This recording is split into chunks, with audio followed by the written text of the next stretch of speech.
त्यांनी ज्या शंका व्यक्त केल्या त्या चुकीच्या असं थोडी म्हणू शकतो ना आपण. घातपात आहे नाही आहे ती चौकशी होईल, परंतु रोहित पवारांनी ज्या शंका व्यक्त केल्या या चुकीच्या असं कसं म्हणता येईल. आणि ज्या पक्षाचा नेता गेला त्या पक्षाचा तर एकही माणूस याच्यावर बोलायला तयार नाही खरं तर.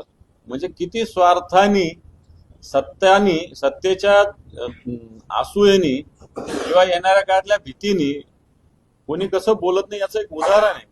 खरं तर अजितदादाच्या पक्षाच्या लोकांनी या भूमिका मांडायला पाहिजे होत्या, परंतु रोहित पवार यांनी त्यांचे पुतणे म्हणून असेल किंवा राष्ट्रवादी काँग्रेस शरद पवार पक्षाचे एक नेते म्हणून असेल किंवा एक आमदार म्हणून असेल, ज्या भूमिका मांडल्या त्याच्याविषयी शंका तर जनतेच्या मनात निर्माण झालेलीच आहे. त्याची चौकशी कोणीतरी म्हटलं का की आम्ही या म्हणण्याची चौकशी करू? खरं तर सरकारच्या वतीनं कोणीतरी म्हटलं पाहिजे होते. अजितदादांचा पक्ष सत्तेत सहभागी, त्याच्या नेत्यांनी रोहित पवारांनी काय भूमिका मांडली त्याची चौकशी करा. खरं तर राज्य सरकार केंद्र सरकारकडे भूमिका मांडली पाहिजे, पण तो असं मांडताना दिसत नाही. हे दुर्दैव. पण शरद पवारांसारखे नेतेच म्हणतात हा अपघात आहे. त्यांनी सातत्याने याबाबत खुलासाही केला, पण घातपाताच्या सर्व शंका त्यांनी स्वतः पेटवतात. मग सगळं झाल्यावर अशा पद्धतीचे प्रश्न उपस्थित करणं किंमत योग्य असं पण शरद पवार साहेबांनी ज्या दिवशी घडली घटना त्या दिवशी ही भूमिका व्यक्त केली होती. नंतर तेही बोलले.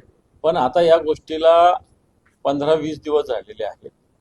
ते म्हटले का रोहित पवारांची भूमिका चुकीची आहे असं तर म्हटले नाही ना. बरोबर आहे असे नाही म्हणत. हा, मग याचाच अर्थ शंकेला जागा आहे ना. आम्ही थोडी म्हणतो बरोबर आहे, पण आमचंही म्हणणं असं आहे की रोहित पवारांचे मुद्दे उपस्थित केले त्याची चौकशी व्हायला काय हरकत आहे. शंकेला जागा आहेच आहे. त्यांनी ते पण बरोबर. येस.